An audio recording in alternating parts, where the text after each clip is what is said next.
اللهم صل على محمد وعلى آل محمد كما صليت على إبراهيم وعلى آل إبراهيم إنك حميد مجيد۔ دوستو، آج کا جو ویڈیو ہے یہ یاسین قادری صاحب کے ویڈیو کے رپلائی میں ان کو جواب دینے کے لیے بنائی گئی ہے۔ اس کلپ کے اندر اس نے 3 چیزیں ثابت کرنے کی کوشش کی ہے۔ ایک یہ ثابت کیا ہے اس نے کہ اللہ سبحانہ و تعالی رسول اللہ صلی اللہ علیہ وسلم پر درود پڑھتا ہے۔ دوسری اس نے یہ ثابت کرنے کی کوشش کی ہے کہ جو حضرت علی ہیں وہ چوتھے نمبر پر نہیں بلا فصل ہیں، پہلے نمبر کے خلیفے ہیں۔ اور تیسرے نمبر پر اس نے یہ ثابت کیا ہے کہ صحابہ کرام آل محمد میں داخل نہیں ہیں۔ تو میں بھی ان 3 ٹاپکوں کا اس کو جواب دے رہا ہوں۔ وہ کہتا ہے کہ محمد آل محمد پر اے لوگو تم کیا درود پڑھو گے، مجھ سے دعا مانگو تاکہ پھر میں اللہ پڑھ لوں۔ اس لیے وہ پھر ہم کہتے ہیں اللہم صلی اللہ محمد وعلی آل محمد، یعنی کہ اے اللہ محمد صلی اللہ علیہ وسلم اور اس کے آل پر تو درود پڑھ۔ وہ یعنی کہ اللہ تبارک تعالیٰ کہتا ہے کہ تم کیا پڑھو گے، تمہاری حیثیت ہی کیا ہے زید۔ اور تو پھر اس نے یہ ثابت کرنے کی کوشش کی ہے کہ اللہ سبحانہ و تعالیٰ درود پڑھتا ہے، جبکہ اللہ تعالیٰ بھائی درود نہیں پڑھتا۔ ایک چیز کو جب آپ مختلف لوگوں کی طرف منسوب کریں گے تو ہر ایک کا کام الگ الگ نوعیت کا ہوتا ہے، لیکن کام مثلا کوئی جنگ ہے، لڑائی ہے، اس کے بارے میں جرنل آرڈر کرتا ہے، اور نیچے والے جو ہوتے ہیں بریگیڈیئر وغیرہ کرنل، وہ اس کے حکم کو ایگزیکیوٹ کرتے ہیں، عملی جامہ پہناتے ہیں، اور لڑنے والی پھر فوج ہوتی ہے۔ کام ایک ہے لیکن اس ایک کام میں فرائض ہر ایک کے الگ الگ ہوتے ہیں۔ جرنیل نے حکم دیا، نیچے کرنل اور بریگیڈیئر وغیرہ یا میجر وہ ایگزیکیوٹ کرتے ہیں اس حکم کو، عملی جامہ پہناتے ہیں، اور لڑنے والے جو ہیں نا نیچے وہ صفائی پھر لڑتے ہیں۔ تینوں کا کام ایک نہیں ہوتا، نوعیت ہر ایک کی، کام ایک ہے لیکن نوعیت ہر ایک کی الگ الگ ہوتی ہے۔ اس طرح سے یہ بھی آپ سمجھیں، درود پڑھنا، انسان جو ہیں وہ ہم درود پڑھتے ہیں، فرشتے لے جاتے ہیں، اور اللہ تبارک و تعالیٰ اس کا حکم دیتا ہے کہ محمد صلی اللہ علیہ وسلم کے اوپر، لیکن یہ کام ایک ہی ہے۔ اللہ تعالیٰ فرماتا ہے قرآن مجید کے اندر، دیکھیں آپ، یہ سورۃ احزاب ہے اور آیت نمبر 56 ہے، ان اللہ و ملائکتہ، بے شک اللہ سبحانہ و تعالیٰ اور اس کے فرشتے، یصلون علی النبی، نبی پر علیہ الصلوۃ والسلام پر درود بھیجتے ہیں۔ یا ایھا الذین آمنوا، اے ایمان والو، صلوا علیہ وسلموا تسلیما، تم بھی رسول اللہ صلی اللہ علیہ وسلم پر درود اور سلام بھیجو۔ جیسے سلام اور درود بھیجنے کا حق ہے۔ اب یہ درود اور سلام بھیجنے میں صاف ظاہر ہے اللہ تبارک و تعالیٰ ہمیں حکم دے رہا ہے فرشتوں اور کہ پڑھو، پھر فرشتوں کو حکم دے رہا ہے رسول اللہ صلی اللہ علیہ وسلم تک پہنچاؤ، اور پڑھنے والے ہم ہیں، لیکن اللہ تبارک و تعالیٰ پڑھتا نہیں ہے۔ اس نے یہ بہت ہی غلط بات کی کہ اللہ سبحانہ و تعالیٰ جیسے ہم انسان پڑھتے ہیں اس طرح سے اللہ سبحانہ و تعالیٰ پڑھتا ہے۔ تو اگر یہ اللہ تبارک و تعالیٰ پڑھتا ہے اور فرشتے بھی پڑھتے ہیں اور پھر ہم بھی پڑھتے ہیں، تو پھر یہ حکم کس نے دیا اور پہنچا کون رہا ہے؟ پھر سوالوں کا پھر وہ جواب دے کہ اس کا حکم کس نے دیا، پھر وہ محمد صلی اللہ علیہ وآلہ وسلم پر پہنچاتا کون ہے، وہ پھر فرشتے درمیان میں کیوں آئے ہیں؟ پھر ہم لوگ تو وہ پڑھنے والے ہیں، دعائیں مانگنے والے ہیں۔ تو یہ اس نے بات جو کی ہے وہ بہت ہی غلط ہے۔ یہ کہتا ہے کہ اے میرے اللہ تو پڑھ، اس لیے ہم دعا مانگتے ہیں اللہم محمد اور آل محمد پر درود۔ جب اللہ نے پڑھنا ہے تو درود قطعی قبول ہے، باقی کوئی عبادت کی گارنٹی نہیں، لیکن درود والی عبادت کی گارنٹی ہے کہ وہ قبول ہوگی۔ کہتا ہے جو رب درود بھیجنے کے لیے اجازت نہیں دیتا زید بکر کو، تو وہ اللہ تعالیٰ درود میں زید اور بکر کو شامل کیسے؟ یعنی کہ جب پڑھنے کی ہمیں اجازت نہیں ہے تو ہم درود کے اندر پھر داخل کیسے ہیں؟ اگر یہ بات ہے تو اجازت زید اور بکر، ابو بکر اور حضرت زید کو اگر اجازت نہیں میرے بھائی، تو اس میں پڑھنے کے لیے تو سارے مومنین کو بھی اللہ تبارک و تعالیٰ حکم یا ایھا الذین آمنوا کہہ رہا ہے کہ اے ایمان والو تم بھیجو۔ تو جب پڑھنے کی اجازت نہیں ہے تو اگر ابو بکر عمر کو بھی نہیں ہے تو پھر تو یہ اللہ تبارک تعالیٰ کا حکم سب کے لیے ہوگا نا۔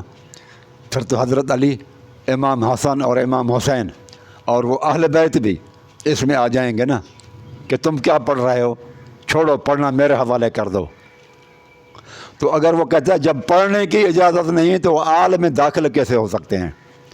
اب دیکھتے ہیں میرے بھائی کہ آل محمد میں کون کون سے لوگ داخل ہیں۔ یہ قرآن مجید کے اندر اللہ تبارک و تعالیٰ نے سورۃ بقرہ میں 2-3 مرتبہ کہا ہے وَأَغْرَقْنَا آلَ فِرْعَوْنَ وَأَنْتُمْ تَنْظُرُونَ، وَأَغْرَقْنَا آلَ فِرْعَوْنَ، اور ہم نے فرعون کے آل کو غرق کیا، وَأَنْتُمْ تَنْظُرُونَ، اور تم اس وقت دیکھ رہے تھے۔ بتایا جائے کہ فرعون کے آل میں جو غرق ہوئے تھے کون سے لوگ تھے؟ صاف ظاہر ہے فرعون کی آل میں جو غرق ہوئے تھے وہ فرعون کے فوجی تھے، فرعون کے ماننے والے تھے، فرعون کے فرمان بردار لوگ جو تھے، اطاعت گزار جو لوگ تھے فرعون کے، وہ غرق ہو گئے تھے۔ تو اس آیت سے آل سے مراد ہوا، آل محمد سے مراد ہوا رسول اللہ صلی اللہ علیہ وسلم کے ماننے والے، رسول اللہ صلی اللہ علیہ وسلم کے فرمان بردار۔ صرف ان کی اولاد کو لینا یہ ضروری نہیں ہے۔ آپ دیکھیں یہ تفسیر مجمع البرہان ہے، شیعہ کی ہے، بہت پرانی تفسیر ہے، 548 ہجری میں یہ وفات پا چکا ہے، 548 ہجری میں تبرسی صاحب، ابن الحسن تبرسی، یہ 500 یعنی کہ یہ اسے سمجھیں کہ 5ویں ہجری کا بندہ ہے، یہ 6 ہجری کا، اور اس نے تفسیر لکھی تھی تفسیر مجمع البیان۔ اس کے اندر وہ لکھتا ہے آل کی معنی یہ خود کرتا ہے وَأَغْرَقْنَا آلَ فِرْعَوْنَ، کہتا ہے آل اور اہل ایک ہی معنی میں ہیں۔ یہ بھی کہا گیا ہے کہ آل کی اصل اہل ہے، اس لیے کہ آل کی تصغیر اہل ہے اور قصائی نقل کیا ہے کہ اویل آتی ہے۔ تو یہ بات مان رہا ہے کہ اہل اور آل ایک ہی معنی ہے۔ یہ جو ہے نا صفحہ نمبر 284 پہ وَأَغْرَقْنَا آلَ فِرْعَوْنَ کی جو ہے نا تفسیر میں کر رہا ہے وَإِذْ نَجَّيْنَاكُم مِّنْ آلِ فِرْعَوْنَ يَصُومُونَكُمْ سُوءَ الْعَذَابِ، یہ اس کے اندر آل فرعون کی تفسیر میں بیان کر رہا ہے، صفحہ نمبر 284، اور یہ جلد نمبر 1 ہے اور یہ اردو میں ترجمہ کیا ہوا ہے۔ تو اس نے بتا دیا کہ آل اور اہل ایک ہی معنی میں ہے۔ اب آپ دیکھیں قرآن مجید کیا کہتا ہے، سورۃ ہود ہے آیت نمبر 45 اور 46 میں وَنَادَى نُوحٌ رَبَّهُ، نوح علیہ السلام نے رب کو پکارا، فقال رب، پھر کہنے لگا اے میرے رب، ان ابنی من اہلی، یہ میرا بیٹا میرے اہل میں سے ہے، یعنی میری آل میں سے ہے، وَإِنَّ وَعْدَكَ الْحَقُّ، اور تیرا وعدہ حق کا ہے کہ میں تیرے آل کو بچاؤں گا، وَأَنْتَ أَحْكَمُ الْحَاكِمِينَ، اور تو حاکموں کا حاکم ہے۔ قال یا نوح، تو اللہ سبحانہ و تعالیٰ نے کہا انہ لیس من اہلک، یہ تیرا اہل نہیں ہے، تیرے آل میں سے نہیں ہے، کیوں؟ انہ عمل غیر صالح، اس کے اعمال صحیح نہیں ہے، فلا تسأل ما لیس لک بہ علم، آپ جس چیز کا آپ کو علم نہ ہو اس کے بارے میں آپ سوال نہ کیا کریں، دعا مجھ سے نہ مانگا کریں۔ انی اعظک ان تکون من الجاہلین، نوح میں تجھے نصیحت کرتا ہوں تو اس طرح کی چیزوں سے باز آ جاؤ ورنہ تو جاہلوں میں سے ہو جائے گا۔ یہ سورۃ ہود اور آیت نمبر 45 اور 46 ہیں۔ اس میں اللہ تعالیٰ نے بتایا کہ اہل اور آل کون ہے؟ جو عمل صالح کرتے ہیں۔ اگر بیٹا ہے لیکن عمل صالح نہیں کرتا، فرمان بردار نہیں ہے، تو وہ آل نہیں ہے۔ یہ قرآن مجید کا آیت نے بالکل ثابت کر دیا۔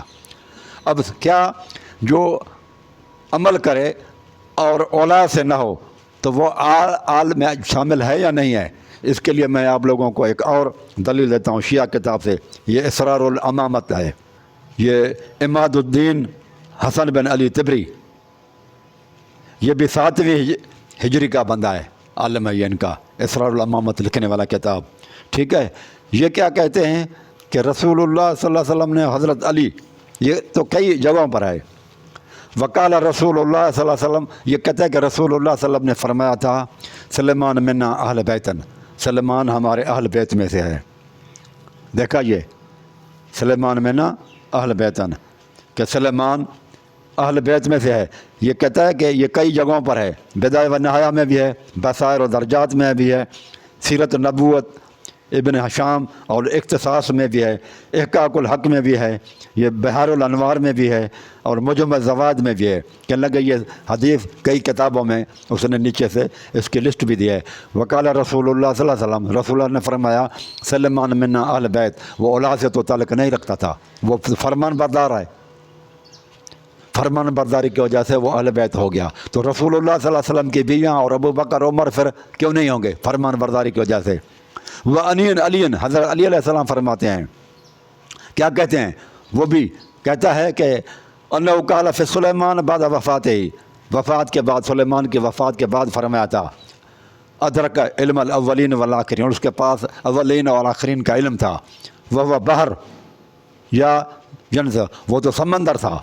وہ منا اہل بیتن، وہ ہمارے اہل بیت میں سے ہے، حضرت علی فرماتے ہیں. اور بھی یہ کتابوں کے اندر لکھا ہوا ہے، حضرت علی سے روایت ان کی شیعہ کتاب کے اندر ہے کہ سلیمان جو ہے اہل بیت میں سے ہے. یہ اہل بیت میں سے کس طرح سے؟ وہ تو عالم میں نہیں تھا، اولاد میں داخل نہیں ہے، وہ فرمان برداری کے معنی میں آیا ہے. لہذا یہاں پر وہ دھوکہ کھا گیا ہے. اس کا مطلب یہ ہوا کہ جب ہم درود پڑھتے ہیں اللہم صلی علی محمد و آل محمد، یہ درود صحابہ کرام بھی اس میں داخل ہیں، رسول اللہ صلی اللہ علیہ وسلم کے فرمان بردار بھی داخل ہیں. سوال یہ کہ رسول اللہ صلی اللہ علیہ وسلم کی اولاد کو آپ آگے رکھتے ہیں، لیکن جو ان کے فرمان بردار ہوں ان کو آپ پیچھے کیوں کرتے ہیں؟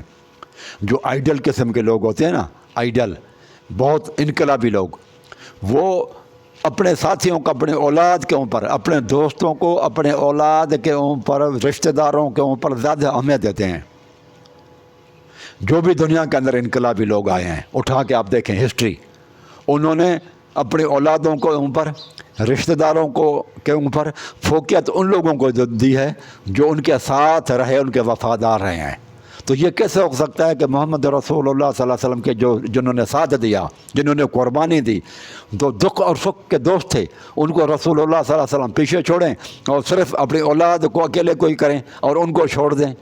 نہیں، اس میں سب لوگ شامل ہیں، فرمان بردار لوگ، چاہے اولاد میں سے ہوں، رشتہ دار ہوں یا رشتہ دار نہ ہوں، سب آل محمد میں داخل ہے میرے بھائی. اور یہ قرآن مجید کے میں نے بتا دی آیات بھی، آل فرعون کے ان کے فرمان برداروں کو آل فرعون کہا گیا ہے. اور نوح علیہ السلام کا نافرمان بیٹا تھا تو قبول نہیں کیا. پھر علی نے کہا سلیمان کیونکہ فرمان بردار ہے تو اہل بیت ہے ہمارا. اس لیے وہ کہتا ہے کہ میں سنی تو ہوں لیکن بلا فصل والا سنی ہوں، چوتھے نمبر والا سنی نہیں ہوں، چوتھے نمبر والا سنی میں نہیں ہوں. میرے بھائیو آپ دیکھیں، یہ ہے سورۃ آل عمران کی تفسیر، فرات الکوفی تفسیر ہے، اس کے صفحے نمبر 93 پہ ہے. کہتا ہے کہ یہ جو قرآن مجید کی آیت ہے، لیس لک من الامر شیئا، محمد صلی اللہ علیہ وسلم آپ کا اس معاملے میں کوئی حصہ نہیں ہے، آپ کو اس معاملے میں کوئی اختیار نہیں ہے. کہتا ہے اس آیت کی تفسیر میں کہتا ہے کہ ان رسول اللہ صلی اللہ علیہ وسلم، بے شک رسول اللہ صلی اللہ علیہ وسلم رسول اللہ صلی اللہ علیہ وسلم حرص کرتے تھے، تمنا کرتے تھے، خوب چاہتے تھے. رسول اللہ صلی اللہ علیہ وسلم کی بہت بڑی تمنا تھی. حرص کرتے ہیں کہ بار بار چاہنا، ایک ہے چاہنا اور دوسرا حرص کرنا، کہ بار بار چاہنا، بہت زیادہ چاہنا. کون سا حرص تھا؟ ان یکون الامر لامیر المومنین، امر خلافت حضرت امیر المومنین علی علیہ السلام کو ملے، علی بن طالب، حضرت علی بن طالب کو ملے علیہ السلام. من بعدہ، اس کے بعد، فأبى اللہ، تو یہ آیت نازل کر کے اللہ سبحانہ و تعالیٰ نے روک دیا۔ کیا ثابت ہوا اس سے یہ ثابت ہوا کہ امام منصوص من اللہ نہیں ہے۔ یہ جو دعویٰ کرتے ہیں نا کہ امام ہمارے جتنے بھی ہیں اللہ تبارک و تعالیٰ کی طرف سے منصوص ہیں، یہ نص ہے موجود کہ اللہ تبارک و تعالیٰ نے رسول اللہ صلی اللہ علیہ وسلم کو کہا نہیں، انکار کر دیا کہ آپ کے بعد بلا فصل خلیفہ علی نہیں بنے گا۔ دیکھیں آپ، بلا فصل خلیفے کی میں یہ کتاب تفسیر فرات الکوفی کی ہے بھائی، فرات الکوفی تفسیر شیعہ کی ہے، بہت پرانی تفسیر ہے۔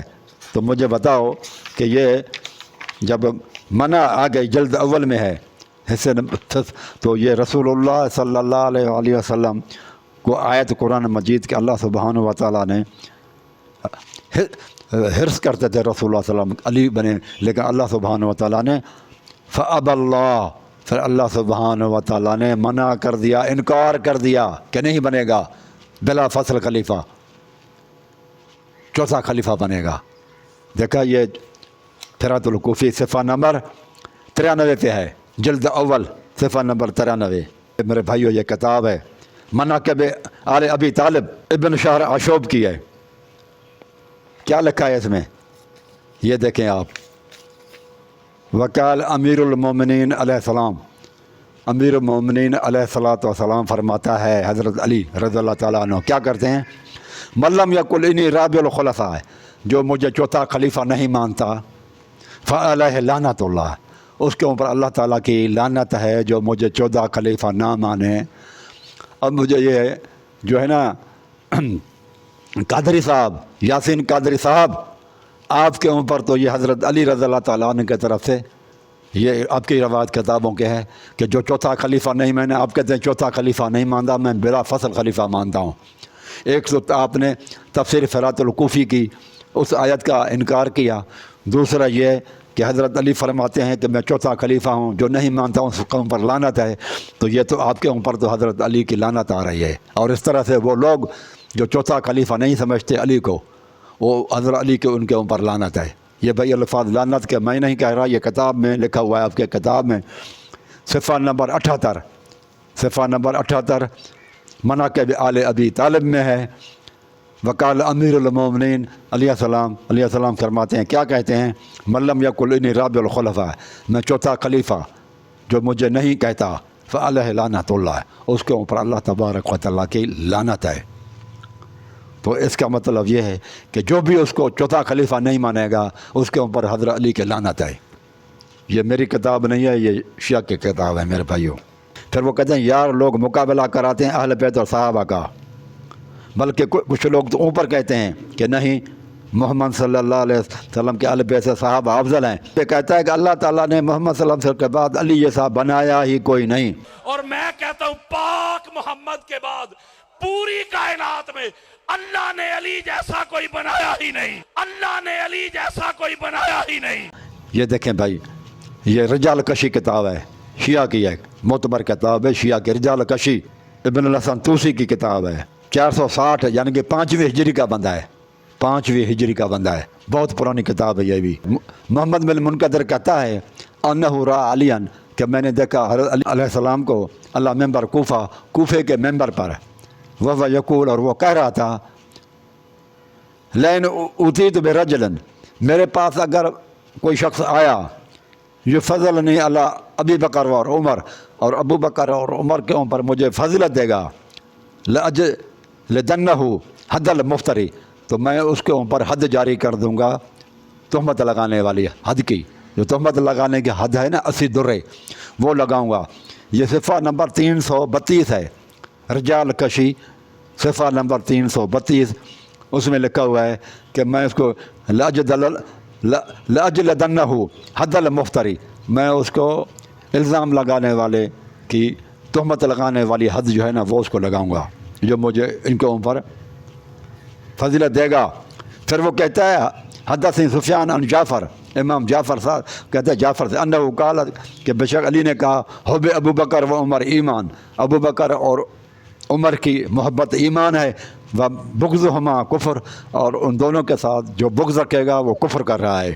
یہ بھی آپ نے دیکھ لیا کہ علی رضی اللہ تعالیٰ عنہ کہتے ہیں کہ مجھے ان سے فضیلت نہ دو۔ پھر یہ تلخیص الشافی ہے، یہ جلد نمبر 3 ہے۔ ان علی قال فی خطبہ، کہتے ہیں حضرت علی نے خطبے میں کہا خیر حاضر الامت بعد نبی ہے، نبی علیہ الصلوۃ والسلام کے بعد اس امت میں سب سے بہتر لوگ کون ہیں؟ ابو بکر و عمر، ابو بکر اور عمر آئیں۔ یہ حضرت علی کہتے ہیں سب سے، ہم اپنے طرف سے وہ یاسین صاحب کہتے ہیں کہ حضرت علی افضل ہیں، میں کہتا ہوں کہ ابو بکر افضل ہیں۔ آؤ کتابوں کو دیکھتے ہیں، دلیل سے بات کرتے ہیں، اپنے اپنے جذبات کو پیچھے ہٹاؤ، آؤ کتابوں کو دیکھو، ایویڈنس لاؤ، ثبوت لاؤ، دلائل لے آؤ۔ دلائل کے اندر یہ آپ دیکھیں حضرت علی کی باتیں ہیں کہ افضل یہ ہیں۔ یہ تو تھے شیعہ کتاب۔ سنی کتابوں میں بھی آپ دیکھیں، بخاری کے اندر بھی یہی ہے۔ ان محمد بن حنفیہ قال قلت لابی، میں نے اپنے باپ سے کہا ای الناس خیر بعد رسول اللہ صلی اللہ علیہ وسلم، رسول اللہ علیہ وسلم کے بعد کون سا آدمی سب سے بہتر ہے؟ قال ابو بکر۔ قلت ثم من؟ قال ثم عمر، پھر کہتا ہے عمر۔ یہ 308 پیج پہ ہے، صحیح بخاری جلد نمبر 2 میں اردو میں 308 پیج اور 309 پیج پر ہے۔ یہ مناقب میں ہے، کتاب المناقب میں، صحیح بخاری کتاب المناقب، اس میں بھی دیکھیں آپ، یعنی کہ متفقن علیہ ایک چیز ہے جو سنی کتابوں میں بھی ہو، سنی شیعہ کتابوں میں بھی ہے، تو وہ متفقن علیہ بات بن جاتی ہے۔ اور یہ کتاب ہے آپ دیکھیں مجمع البیان، یہ بھی شیعہ کتاب ہے میرے بھائیوں۔ کہتے ہیں سب سے اچھا کون ہے؟ تو اس نے تو بات اور آگے کر دی ہے، قرآن مجید سے ثبوت دے رہا ہے۔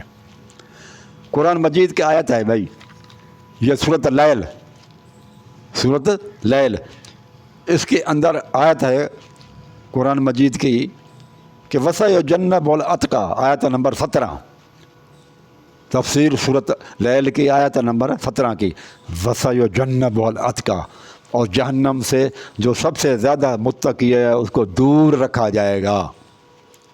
اب وہ کیا کہتا ہے؟ پوری تفسیر میں حضرت علی کا نام نہیں لیتا، وہ کہتے ہیں امام المتقین، شیعہ بھائی اذان میں کہتے ہیں نا امام المتقین، متقیوں کا امام۔ تو اللہ تعالیٰ یہ قرآن مجید میں کہتا ہے اتقا، سب سے بڑھ کر متقی کون ہے؟ اتقا، سب سے بڑا متقی۔ اب آؤ قرآن سے پوچھتے ہیں، اپنی طرف سے نہیں کہتے، شیعہ کتب سے پوچھتے ہیں۔ کہتا ہے کہ وَسَيُجَنَّبُ الْأَتْقَى، کہتا ہے شیعہ تو یہ کہتے ہیں، یہ خود کہتا ہے علی فضل بن حسن تبرسی، یہ تو کہتا ہے کہ اس سے مراد وہ ابو دہدہ ہے، ابو دہدہ ہے جو سب سے بڑا متقی ہے، ٹھیک ہے، یہ کہتا ہے۔ لیکن اس کا اپنا خیال، اس کا اپنا رائے یہی ہے، اور یہی روایت تفسیر قمی میں بھی ہے۔ تفسیر قمی کے اندر بھی یہی لکھا ہوا ہے کہ وَسَيُجَنَّبُ الْأَتْقَى سے مراد ابی دہدہ ہے، علی نہیں ہے۔ تو شیعہ کے حساب سے پھر امام المتقین ابی دہدہ کو کہا جائے گا نا، ابو دہدہ امام المتقین ہوا۔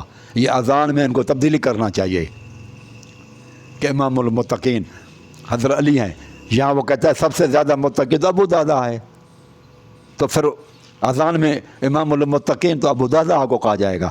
لیکن پھر نیچے لکھتا ہے، ادھر وہ اپنا خیال پیش کرتا ہے تبریسی صاحب، لیکن نیچے وہ کہتا ہے ان ابن زبیر، کہتا ہے عبداللہ بن زبیر جو تفسیر کرتا تھا، یہ صحابی ہے، یہ رسول اللہ صلی اللہ علیہ وسلم پہلا شخص جو ہجرت کے بعد پیدا ہوا تھا مدینہ کے اندر، وہ عبداللہ بن زبیر ہی تھا۔ تو اس کے بارے میں کہتا ہے کہ وان ابن زبیر کہتا ہے ان الآیت نزلت فی ابی بکر، کہ یہ آیت جو ہے نا نازل ہوئی ہے ابو بکر صدیق کے بارے میں کہ سب سے زیادہ متقی ہوا ہے۔ خود کہتا ہے کہ مراد، شیعہ رائٹر کہتا ہے ابو دہدہ مراد ہے، پھر وہ کہتا ہے عبداللہ بن زبیر کا یہ خیال ہے کہ یہ آیت ابو بکر کے بارے میں نازل ہوئی ہے۔ یہ بھی شیعہ کتب کے اندر بھائی لکھا ہوا ہے، اور وہ اس روایت کو مان رہا ہے، غلط نہیں کہہ رہا کہ یہ غلط ہے عبداللہ بن زبیر کے بارے میں۔ اب مجھے بتاؤ کہ ابو بکر آپ کی کتاب میں لکھا ہوا ہے کہ سب سے زیادہ متقی، تو علی سے افضل ہوا نا، اتقا، علی متقی ہے تو یہ اتقا ہے۔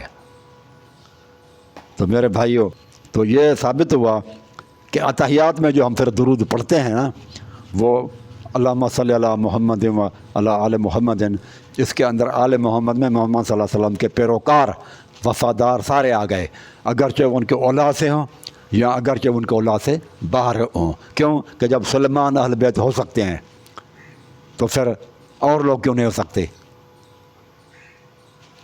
تو آج بس اتنا ہی۔ اقول قولی ھذا استغفر اللہ استغفر